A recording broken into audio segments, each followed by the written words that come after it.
रिजवान नूर जो fitness consultant है, कमाल बातें करते हैं। I love the way he speaks. Suhaib बिल्कुल ऐसे ही है सब कुछ, क्योंकि देखिए भाई कब से काम कर रहे हैं, कितने लोगों को फिट कर दिया उन्होंने, कितने स्टार्स को। और आज मेरी भी अपॉइंटमेंट है, क्रिकेटर्स नहीं आते हाथ उनके। आज मैंने भी उन्होंने मुझे बताया था। कंसल्टेशन आज मैंने बुक की है, तो सही है। रिजवान मुझे भी हेल्प करेंगे। अच्छा, वैसे हम बात करें जैसे वो यहाँ नहीं है, वो इधर ही है, इधर ये साथ बैठे हैं। अस्सलाम वालेकुम, गुड कैसे हैं मॉर्निंग। आप? ठीक है, मैं ठीक हूँ, आप कैसे हैं? I am too good. अच्छा, मुझे तो रिजवान ये बड़ी सारी चीजें ना, सच और गप, जब ये बहुत बड़ी इंडस्ट्री बन गई है फिटनेस सप्लीमेंट्स की जी, कि जिसमें लोगों ने अपने, जिस तरह मेकअप के ब्रांड्स लॉन्च कर रहे होते हैं, तो बहुत सारे लोग इसके भी ब्रांड्स ये कभी आ जाती है बिल्कुल, बिल्कुल, बहुत फैशन में, ज्यादा फलां आती है। पाउडर आ गया, हाँ। ये टैबलेट्स आ गई, ये सप्लीमेंट्स आ गए। तो आजकल किस, और फिर कुछ सालों बाद कहते हैं तो बेकार है, कुछ भी नहीं करता। तो पहले आजकल क्या इसमें चल रहा है? सप्लीमेंट सस्ते होते थे, अब सप्लीमेंट्स बहुत महंगे हो गए हैं। इट्स नॉट इजी, और खासतौर पे जो लोग जिम भी जाते हैं ना, अब वो सप्लीमेंट लेना उनके लिए बहुत मुश्किल है। पहले नॉर्मली जो प्रोटीन का एक सप्लीमेंट होता है ना, कि वे प्रोटीन, वो 4,000 5,000 में आ जाता था बेहतरीन, आप पूरे एक महीने यूज करते थे।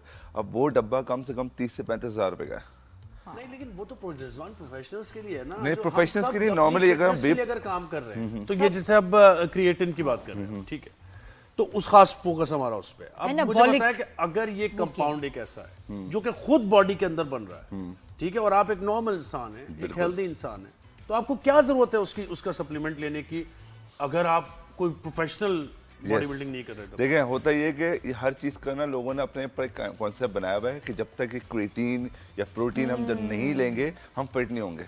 तो बहुत सारे लोग इस चीज़ पे खर्चा करते हैं, जिसमें नादिया भी एक है, जिसमें इस तरह के आप लोग बहुत सारे लोग, साइकोलॉजिकल ज्यादा ये हाँ, कि हम लोग ले लेते हैं, उसके बाद हम मैं सिर्फ खरीदने में, मैं इन्वेस्ट करती हूँ, लेकिन प्रोडक्ट्स में अपने ऊपर नहीं, Yes. लेके फिर उसके बाद एक्सपायर होके फिक जाती हैं, रह और जाती उससे कई ज़्यादा बेहतर है कि आप अपने नेचुरल रिसोर्सेज से वो हर चीज़ पूरी कर सकते हैं। आपके खानों में वो हर चीज़ हो सकती है, लेकिन हम लोग एक्सटर्नल वे ढूंढते हैं कि जो आसानी से मिल जाए, जो वर्कआउट के फौरन बाद मिल जाए। अगर इस तो कंपाउंड को कैसे हम नेचुरल वे में कर सकते हैं? ये क्या आजकल, लेकिन ये करता क्या है? ये आजकल मैं देख रही हूँ बड़ा वायरल हो रहा है, एनाबॉलिक क्रिएटिन। अच्छा, एनाबॉलिक क्रिएटिन जो है क्या ना, वो चीज़ थोड़ा सा मसल बिल्डिंग के लिए ज़्यादा यूज़ होता है, ठीक है, और खासतौर पे वो बॉडी बिल्डर्स ज़्यादा यूज़ करते हैं। जैसे नॉर्मल खवातीन है, जो नॉर्मल लोग हैं, वो एनाबॉलिक वाली चीज़ें इस्तेमाल नहीं करते, क्योंकि उसमें थोड़ा सा हलाल और हराम का भी मसला होता है। एक तो ये चीज़ है, प्लस क्रिएटिन जो है एक समझ लें आपको एक एनर्जी बूस्टर है। जैसे आप लोग काफ़ी लोग देखा होगा प्री वर्कआउट कॉफ़ी शॉट्स ले लेते हैं, तो एक एनर्जी बूस्टर है कि एक माइंडसेट आपका कनेक्शन होता है कि आपका ग्लूकोज वगैरह हाई हो जाता है और आप वर्कआउट की तरफ बेहतरी से आ सके। तो जिन लोगों का अगर एनर्जी का थोड़ा सा फॉल डाउन है, कि अगर वो ऑफिस से आ रहे हैं और आके डायरेक्टली आके वर्कआउट नहीं कर रहे, तो वो एक सिर्फ अपने माइंडसेट को चेंज करने के लिए कि आई हैव दैट क्रिएटिन, और अब मेरा जो वर्कआउट है ना उसमें बहुत अच्छा काम कर लूँगा। तो इससे फटीग नहीं हो जाएंगे फिर? यानी अगर इसका मिसयूज करें आप, मिस तो फिर फटीग भी हो जाएंगे कि बॉडी आपकी अगर आपको ले रहे हैं ना, तो फिर आपको वर्कआउट उस इंटेंसिटी पे करना पड़ेगा। ये बड़ा इंपॉर्टेंट इससे है। कई ज़्यादा बेहतर है। यू कैन हैव सबसे बेहतरीन जो होता है ना, कि कोई भी एथलीट को आप देखें केले खा के वो directly, green Apple, yes, green Apple हो गया, जो भी सीजनल फ्रूट है, सीजनल फ्रूट आप प्री वर्कआउट में लें और आपकी एनर्जी बूस्ट अप ऐसी जैसे होगी मैं आपको बेहतरीन। बताऊं, मैंने ट्राई किया और कुछ भी नहीं हुआ। किससे? ग्रीन एप्पल नहीं यार, ये आप क्या नहीं, मेरे मुझे नहीं Seasonal पसंद, तो fruit खट्टा का बहुत था, different वो पूरा है। खा नहीं सकी शायद पूरा, अच्छा, इसलिए बड़ा नहीं खाया मजेदार नहीं। हर फ्रूट में आपको डिफरेंट विटामिन्स मिनरल्स मिल जाते हैं और आपको एनर्जी का एक बेसिकली जो फैक्टर होता है ना, वो पूरा हो जाता है। अच्छा, मुझे पता क्या लग रहा है, चलाकियां, क्योंकि देखिए at the end of the day इसके पीछे बहुत बड़ी Marketing है, बिल्कुल, हाँ। मिलियन बिलियन डॉलर्स की कंपनीज हैं। अगर इस तरह की चीज से आपका फोकस बढ़ रहा है, आपका वर्कआउट और अच्छा हो रहा है, तो हो सकता है कि इसके अंदर दूसरी कुछ दवाइयां रिटिलेंट टाइप बिल्कुल होती हैं ऐसी जो चीज़ कि है। सेंट्रल स्टिमुलेंट है, Yes, जो बिल्कुल ऐसे ही ADHD के बच्चों को दी जाती है कि उनका फोकस बढ़ जाए, वो उतनी देर इतनी अच्छी पढ़ाई करेंगे, फोकस करेंगे और बेस्ट परफॉर्म Yes. करेंगे। तो क्या पता कि इन सप्लीमेंट्स में एक्चुअली यस, ये हों, इन सारी चीजों के मसले आगे चल के कुछ ना कहीं इसके साइड इफेक्ट्स हैं। और फिर क्या होता है कि फिर आपका दिमाग काम ही नहीं करेगा जब तक आप ऐसी कोई चीज और नहीं आप ले पता लेंगे। नहीं कर सकते, We don't powder know। Form में चीज है, इसमें आपको क्या क्या है? पता उसके अंदर क्या है? आई आजकल थिंक पाउडर ये तो फॉर्म वो में भी काम जो कर रही आपको है। बना कर दे रहे हैं, अब नॉर्मली पहले होता था आप इंजेक्ट करते थे कि वो स्टेरॉइड जिसको कहा जाता है, अब वो पाउडर फॉर्म में भी आ गई है। वो आप एक गोली खाएं, काफी लड़कों को ये नहीं पता वो क्या खा रहे हैं, और वो जब खा रहे हैं तो उसके अंदर पूरे जो बॉडी का जो फंक्शन है इट्स कम्प्लीटली। अच्छा, वक्ती तौर पे तो बड़ा आपको लगता है कि यार ये तो बेहतरीन चीज़ लेकिन लेकिन देखें ना, कितना गलत बात भी है। इतनी फेमस हो जाती है, मुझे याद है हाइड्रोक्सी कट आई थी, Yes, फिर वो लेडीज the की fat भी आई। burner। अच्छा, मैंने भी ट्राई की, मुझे लगा जैसा एक तो ये कि मैंने फॉरेन एक्सरसाइज शुरू नहीं की, ड्राइव करते हुए जा रही थी जिम में, बीच में मुझे लगा जैसे मेरा जो दिल है ना मुंह से बाहर आ जाएगा, इतनी तेज हार्ट आपकी हार्ट बीट। बीट्स को बहुत तेज कर और देता फिर है। उसके पहले तो सबने खरीदी, इस्तेमाल की, लेकिन उसके बाद फिर खबरें आने लगी कि इससे लोगों को हार्ट अटैक्स हो रहे हैं, और फिर वो बैन हो गई, पता नहीं बंद होगी, नजर मिली नहीं मार्केट में। चीजें अभी भी मिलती हैं, सारी चीजें ना बेसिकली इलीगल तौर पे भी मिलती हैं और वैसे भी ये लोग क्या बेचते हैं। करता था कि जी फैट फैट बर्नर है बर्नर है, बेसिकली। अब वर्कआउट आपकी ज्यादा अब करेंगे। ये चीजें जो ना नॉर्मली डॉक्टर्स के रिकमेंडेशन के बाद यूज होती हैं। अब क्या हो रहा है आजकल के जब जिम में लोग जाते हैं ना, उनको भी तो एक मसला है ना कि जिसको भी जाना है 1 महीने के अंदर 10-15 केजी लूज करना है कि भाई फला की शादी है। तो उसके लिए फिर ट्रेनर्स भी अपने आप को बचाने के लिए करते हैं कि आप ये फैट बर्नर ले लें और आप इससे 1 महीने में 10 केजी कम कर दें। नहीं रिजवान, मुझे एक चीज बताएं, लोगों को कंफ्यूजन पता ही है कि मार्केट में प्रोडक्ट्स तो हैं अवेलेबल, अच्छी भी हैं और खराब भी हैं। कैसे ऑथेंटिकेट कैसे करूं मैं? जैसे मेरे सामने कोई प्रोडक्ट आ रही है तो मैं कहाँ देखूं? ISO सर्टिफाइड देखूं उसको? ISO सर्टिफाइड भी होती है, प्लस आजकल हर चीज का गूगल आपको AI पे हर चीज है। तो पहले तो चीज ये कि किसी प्रोफेशनल से जरूर रब्ता करें, ठीक है, ट्रेनर से या फिर जो भी आपको लगता है कि जो इस फील्ड में प्रोफेशनल है उनसे जरूर पूछें। नॉर्मली क्या होता है, जैसे लोग आजकल होते हैं ना कि सर दर्द हो रहा है तो बस ये दवाई खा लो, इसी तरह लोग वेट लॉस के लिए अपना इलाज खुद करें, तो उससे फिर आगे चल के मसले होते हैं और वो वेट लॉस की जगह अक्सर लोगों के वेट गेन हो जाता है और वो ये बढ़ भी जाता है, अब मेरा बेटा 16 साल का जिम जाना शुरू हुआ तो पहले तो उसने मुझे लिस्ट ला के दे दी Yes. कि मामा मुझे ये प्रोटीन ये पाउडर चाहिए, चाहिए, ये चीज चाहिए। मैं कहा क्यों?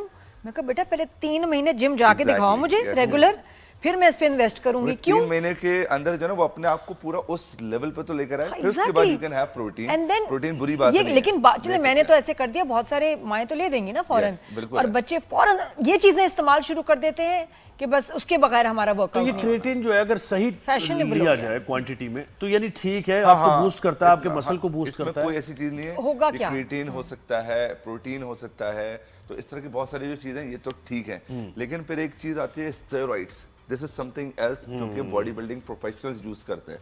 तो उन चीज़ों पे जाने से बेहतर है अगर आप ये चीज़ ले रहे हैं, लेकिन फिर वही वाली बात कि हर चीज़ का नेचुरल रिसोर्स पे आप ले सकते हैं, हर चीज़ का एक ऑल्टरनेटिव वर्जन है, एक्सरसाइज का भी ऑल्टरनेटिव वर्जन है। जिम नहीं जा सकते तो भाई घर पे करो, घर पे नहीं कर सकते तो बाहर वॉक करो, तो हर चीज़ का ऑल्टरनेट इलाज है।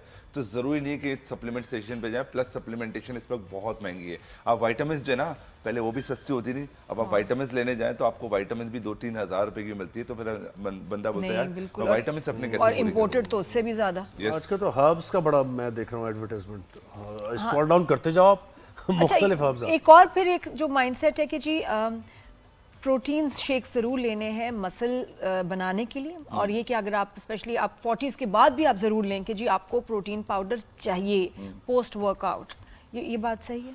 पोस्ट वर्कआउट देखें, होता ये कि मैंने अच्छा सा वर्कआउट किया, अब मैं घर जा रहा हूँ, मुझे जितनी देर में वो प्रोटीन मिल रहा है ना, तो प्रोटीन की फ़ौरन मुझे ज़रूरत है कि बॉडी का जो मैंने ब्रेक डाउन किया है उसको फ़ौरन प्रोटीन मिलेगा, तो कंपैरेटिवली मेरा मसल और बेहतर होगा। जितना भी मेरा अच्छा, बाद में अगर लेना है तो उसके थोड़ा सा टाइम अगर ज़्यादा होता है ना, तो प्रोटीन की जो असल में रिक्वायरमेंट होती है उस वक्त फ़ौरन होती है। खास तौर पे जब आप अच्छा वर्कआउट करें, आपको मसल टेयर होगा, आपको प्रोटीन चाहिए एक सर्टेन अच्छी टाइम बात है। तो अगर आप घर जाते हैं तो घर पे अम्मी ने खाना बनाया नहीं बनाया और आपको 2 घंटे बाद मिला, तो उसका वो यूज खत्म है। इस वजह से लोग एक्सटर्नल वे में सप्लीमेंट्स अपने पास रखते हैं, सिर्फ शेक किया और पी लिया, तो ये एक एक्सटर्नल वे है, कोई बुराई नहीं है तो इसमें। मतलब घर जाके मैं 2-3 बोटी खा लूं तो नहीं? अगर प्रोटीन आपकी नॉर्मल डाइट में पूरा है ना, तो कोई इशू नहीं है। और कितनी प्रोटीन, बट वो कहते हैं वो हर बंदे का कि 2-3 person to पीस person भी इज vary नॉट करता है। Enough protein. आपको जो शेक में मिलता है प्रोटीन वो ज्यादा वो तो इफेक्टिव हम है, सही कहते बात? हैं वो तो जो चीकू होता है उसका केले का शेक बना के पी लो फटाफट। वो वेट गेन के लिए, I जिनको love ओवरऑल वेट चीकू गेन शेक। करना है ना, खासतौर पे लोग दुबले भी बहुत हैं, तो उनको जब ओवरऑल वेट गेन करना है तो आप you can have any shakes, और आप जितना भी मिल्क शेक्स वगैरह पियेंगे उससे आपका ओवरऑल वेट गेन होता है, क्या बट बात नॉट द मसल। रिजवान मुझे मसल बनाने हैं, बताओ, मैं सीधा सीधा बता रही हूँ, मुझे बस मुझे चाहिए Strength चाहिए, आपको strength मस्कुलर चाहिए। स्ट्रेंथ चाहिए। तो मसल बनाना कहते हैं ना उसको? नहीं, मसल बनाना नहीं वो होता। डोले होते हैं, डोले नहीं बनाने, मुझे मसल हाँ, बनाने। यही देखिए, मैंने जो strength आई अच्छी बात वांट है टू ना, फील स्ट्रॉन्गर पहली बात तो ऑनेस्टली। जिम जाके मसल्स नहीं बनते, हाँ। मसले बनते हैं।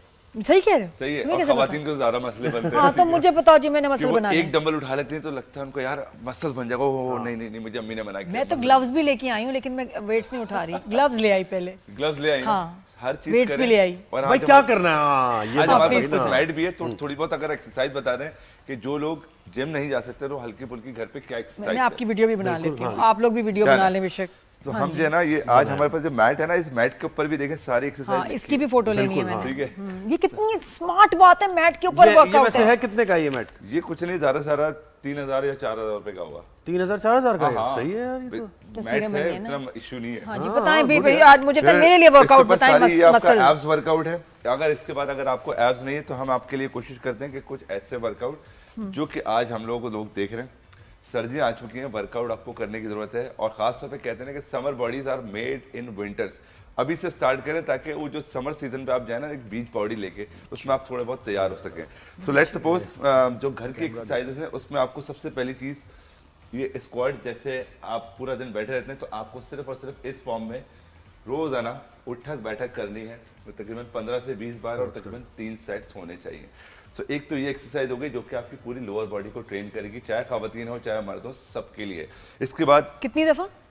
15 से 20 बार 3 सेट्स, सही। 15 से 20 बार। और अगर आप ऐसे भी नहीं कर सकते ना तो ये सोफा है, सोफे पे यूं बैठें और वापस उठ जाएं, ताकि आपका जो डर है वो डर का फैक्टर भी खत्म हो। मुझे यही लगता है बैठ के गिर ना उठ जाऊं। जाएं। अच्छा, लेकिन इसमें अगर आप और लोअर सिर्फ बैक बैठ अगर- गए हाँ। तो सिर्फ बैठे रहे। लोअर बैक पेन बैठना है नहीं है। तब भी कर सकते हैं अगर लोअर थोड़ा बैक वगैरह का इशू है ना तो आप इस तरह से कर सकते हो, कोई सकते इशू हो, नहीं ठीक है, है, सही। कोई टेंशन नहीं है। अगर आपको लग रहा है कि लोअर बैक का आपको ज्यादा मसला है तो सहारा आप इस ले फॉर्म लें। में किसी भी चीज को पकड़ के, किसी भी चीज को, कुर्सी को पकड़ के आप कर सकते हैं। हर चीज का इलाज है, करने वाले बनो। करने वाले ये मुझे कह रहे हैं। पुशअप्स आज हम करते हैं। पुशअप्स जो है नॉर्मली बहुत मुश्किल होती है, लेकिन उसका मैं सबसे आसान बता सकता हूँ। अगर आपसे किसी भी तरह की ये वाली पुशअप्स नहीं हो रही, वेट ज्यादा है, कोई टेंशन नहीं है। आप अपने घुटने रखें फ्लोर पे, this is a cat form.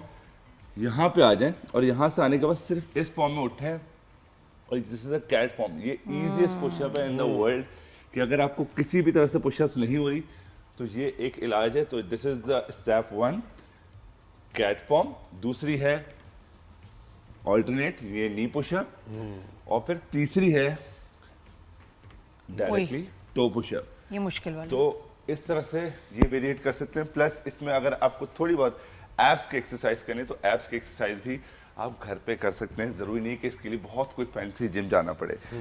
तो ये है हमारे पास मैट, सिंपल से करते हैं, जो कि है हमारी best crunches in this form, right. अगर आपको लगता है कि आप पूरा नहीं उठ सकते, कोई टेंशन नहीं है, आप सिर्फ लेटें और सिर्फ आपको इतना उठना है। 3 second hold, 3 2 1 go down, 3 2 1 go down. इसी तरह से लोअर एब्स, इसको ट्रेन करने के लिए लेग बिल्कुल स्ट्रेट। लेकिन अगर आपका वेट ज्यादा है तो आप इसको 1 लेग भी कर सकते हैं, लाइक दिस। और जैसे कि अभी और ये लोअर 20-20 बैक इसके तकरीबन हर एक्सरसाइज के 15 से 20 रैप 15 से करें 3 बार। और ये है आपकी ब्रिज फॉर्म, यानी कि ब्रिज फॉर्म अगर आप इस तरह से करते हैं तो आपकी लोअर बैक स्ट्रेंथनिंग होती है। कितनी और देर तक ऐसे रहे ये बता दो तकरीबन टाइमिंग 30 सेकंड तक। और एक सबसे one of the best exercise which is plank hold. आय हाय क्या बात है ना, ठीक सबके है, तो जाऊं प्लैंक होल्ड अगर आप लोगों को, मैं ये इसलिए मिसाल दे रहा हूँ कि प्लैंक होल्ड जो इंसान 1 मिनट भी नहीं कर सकता, मेरे हिसाब से उसको वैसे भी मर जाना चाहिए। ना करो यार इतना। मतलब वो कहेंगे कि अब तक आप कैसे गुजारा कर रहे हैं। क्योंकि प्लैंक होल्ड का जो वर्ल्ड रिकॉर्ड है, किसी को पता है? नहीं। आपको? नहीं ओके, वर्ल्ड रिकॉर्ड तो इसका 9 घंटे और समथिंग कुछ मिनट है। Seriously? यस, कौन है ये? कहाँ का था? बाहर के लोग हैं जो पागल क्रेजी हैं। सिर्फ हम लोग हैं कि हम लोग शायद 9 घंटे आराम से बैठ भी नहीं सकते। हाँ, ओके, सो ये है प्लैंक होल्ड एक्सरसाइज।